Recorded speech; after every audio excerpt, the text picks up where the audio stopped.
നമ്മുടെയൊക്കെ വീട്ടിൽ അടുക്കളയിൽ എന്നും കാണുന്ന ഒന്നല്ലേ ഈ ഗ്യാസ് സിലിണ്ടർ? പക്ഷെ നമ്മൾ എപ്പോഴെങ്കിലും അതിനെപ്പറ്റി ശരിക്കും ഒന്ന് ആലോചിച്ചു നോക്കിയിട്ടുണ്ടോ? വെറുമൊരു സ്റ്റീൽ കണ്ടെയ്നർ എന്നതിനപ്പുറം ആഴക്കടലിൽ തുടങ്ങി ആയിരക്കണക്കിന് കിലോമീറ്ററുകൾ താണ്ടി നമ്മുടെ അടുക്കള വരെ എത്തുന്ന ഒരു വലിയ കഥയുണ്ടതിനു പിന്നിൽ. അപ്പോ നമുക്ക് ആ കഥയിലേക്കൊന്ന് കടന്നാലോ? അപ്പോ ചോദ്യം ഇതാണ്, ശരിക്കും എവിടുന്നാ ഈ ഗ്യാസ് സിലിണ്ടർ വരുന്നത്? കടയിൽ നിന്നാണെന്ന് നമുക്കറിയാം. പക്ഷേ അതിനു മുമ്പ് ഇതിന്റെയൊക്കെ യഥാർത്ഥ തുടക്കം എവിടെയാണ്? ഉത്തരം നമ്മള് വിചാരിക്കുന്നതിനേക്കാളൊക്കെ ഒരുപാട് ആഴത്തിലാണ്. അതെ, ഈ കഥ തുടങ്ങുന്നത് ഇവിടെ നിന്നാണ്. ഒന്ന് ആലോചിച്ചു നോക്കിയേ, കോടിക്കണക്കിന് വർഷം മുൻപ് ഭൂമിയിലുണ്ടായിരുന്ന ജീവികളും ചെടികളും ഒക്കെ മണ്ണിനടിയിൽപ്പെട്ട് ഭയങ്കരമായ ചൂടും പ്രഷറും കാരണം എണ്ണയും ഗ്യാസുമായി മാറിയില്ലേ? അവിടെന്നാണ്, ആ ആഴക്കടലിന്റെ അടിത്തട്ടിൽ നിന്നാണ് ഈ യാത്രയുടെ തുടക്കം. പക്ഷേ ആ ഒരു കിടിലൻ യാത്രയുടെ ഡീറ്റെയിൽസിലേക്ക് പോകുന്നതിനു മുൻപ് നമുക്ക് നമ്മളെ നേരിട്ട് ബാധിക്കുന്ന ഒരു കാര്യത്തെപ്പറ്റി സംസാരിക്കാം. എന്താ ഇടയ്ക്കിടയ്ക്ക് നമ്മുടെ വീടുകളിൽ ഗ്യാസിനൊരു ക്ഷാമം വരുന്നത്? ചിന്തിച്ചിട്ടുണ്ടോ? ഇതാണ് അതിലെ ഏറ്റവും പ്രധാനപ്പെട്ട കാരണം.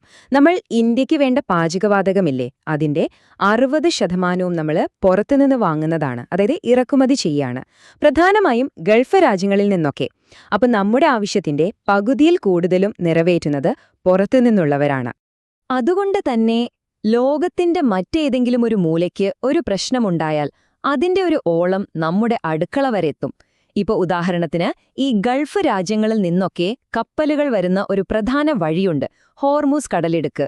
അവിടെ എന്തെങ്കിലും ഒരു ബ്ലോക്ക് ഉണ്ടായാൽ മതി, അത് നേരെ ബാധിക്കുന്നത് നമ്മുടെ ഗ്യാസ് സപ്ലൈ ആയിരിക്കും.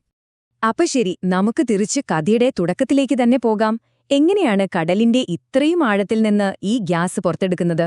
ഇതൊരിക്കലും ഒരു സാധാരണ മൈനിംഗ് പോലെയല്ല കേട്ടോ. കോടിക്കണക്കിന് രൂപയുടെ ടെക്നോളജിയും പിന്നെ അത്രത്തോളം തന്നെ അപകടസാധ്യതകളും നിറഞ്ഞ ഒരു വലിയ ഓപ്പറേഷനാണ്. അപ്പോ ആദ്യം വലിയ കപ്പലുകളിൽ നിന്ന് ശക്തമായ സൗണ്ട് വേവ്സ് കടലിനടിയിലേക്ക് ഇങ്ങനെ അയക്കും. അതിന്റെ പ്രതിധ്വനി വെച്ചിട്ട് ഒരു 3D മാപ്പ് ഉണ്ടാക്കിയെടുക്കും, ഒരു ഡോക്ടർ അൾട്രാസൗണ്ട് സ്കാൻ ചെയ്യുന്നത് പോലെ തന്നെ. എവിടെയാണ് ഗ്യാസിന്റെ നിക്ഷേപമെന്ന് കറക്റ്റായിട്ട് കണ്ടുപിടിച്ചാല് പിന്നെ ഡ്രില്ലിംഗ് തുടങ്ങും. കിലോമീറ്ററുകളോളം പാറ തുരന്ന് താഴേക്ക് പോവും. എന്നിട്ട് പ്രത്യേക ടൂൾസൊക്കെ താഴേക്ക് ഇറക്കി അവിടുത്തെ പ്രഷറും പാറയുടെ ഒരു സ്വഭാവമൊക്കെ പഠിക്കും. എല്ലാം ഓക്കെയാണെന്ന് ഉറപ്പായാൽ സ്റ്റീലും സിമന്റുമൊക്കെ ഉപയോഗിച്ച് ആ കിണറങ്ങ് ബലപ്പെടുത്തും. ഈ ഒരു പ്രോസസ്സിലെ ഏറ്റവും വലിയൊരു പേടി സ്വപ്നം എന്താണെന്നറിയാമോ? അതാണ് ബ്ലോ ഔട്ട്. അതായത് ഭൂമിക്കടിയിലെ ആ ഒരു ഭീകരമായ പ്രഷർ അത് കൺട്രോൾ ചെയ്യാൻ പറ്റിയില്ലെങ്കിൽ എണ്ണയും ഗ്യാസുമെല്ലാം ഒരു വലിയ സ്ഫോടനത്തോടെ പുറത്തേക്ക് ചീറ്റിത്തെറിക്കും. ഇത് വലിയ പരിസ്ഥിതി ദുരന്തങ്ങൾക്കൊക്കെ കാരണമാവും.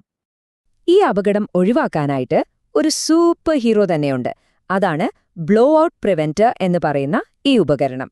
എന്തെങ്കിലും ഒരു ചെറിയ അപകട സൂചന കിട്ടിയാൽ മതി, സെക്കൻഡുകൾക്കുള്ളിൽ ഇതിന്റെ ഭീമൻ വാൽവുകൾ അടഞ്ഞ് ഗ്യാസിന്റെ ഒഴുക്ക് കംപ്ലീറ്റ് ആയിട്ട് നിർത്തും.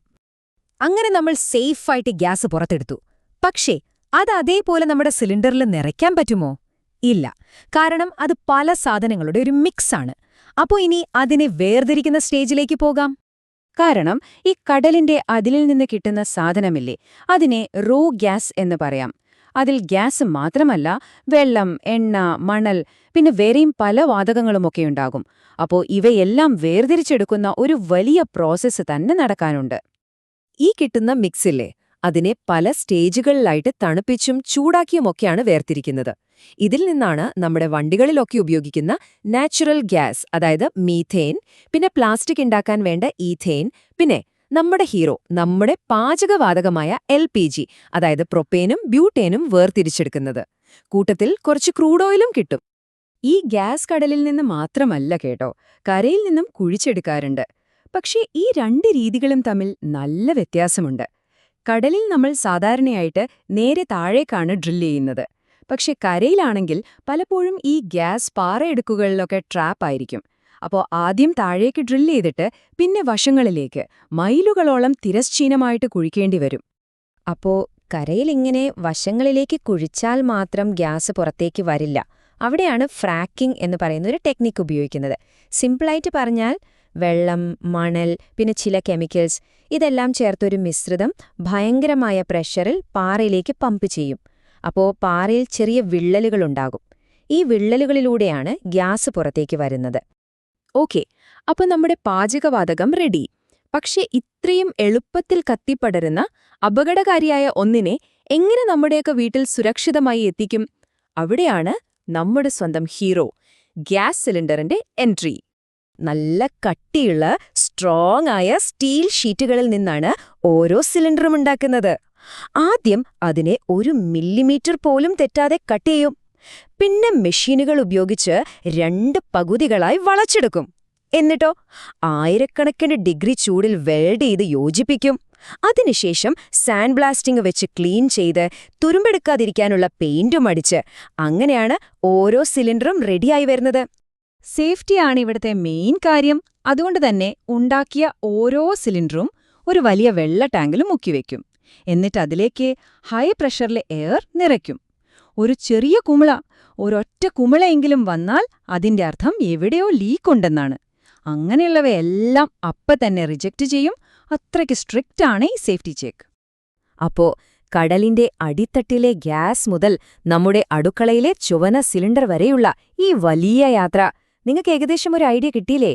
ഇനി നമുക്ക് ആദ്യം തുടങ്ങിയ ആ ചോദ്യത്തിലേക്ക് തന്നെ വരാം. എന്തുകൊണ്ടാണ് ഇന്ത്യക്ക് വേണ്ട മുഴുവൻ LPGയും ഇവിടെ തന്നെ ഉണ്ടാക്കാൻ പറ്റാത്തത്?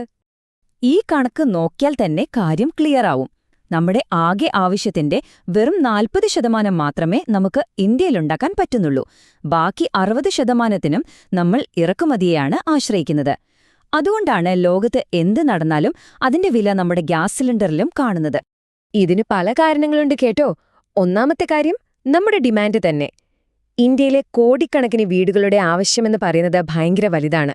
ബോംബെ ഹൈ, കൃഷ്ണ ഗോദാവരി ബേസിൻ ഇങ്ങനെയുള്ള സ്ഥലങ്ങളിലൊക്കെ നമുക്ക് ഗ്യാസ് ശേഖരമുണ്ട്.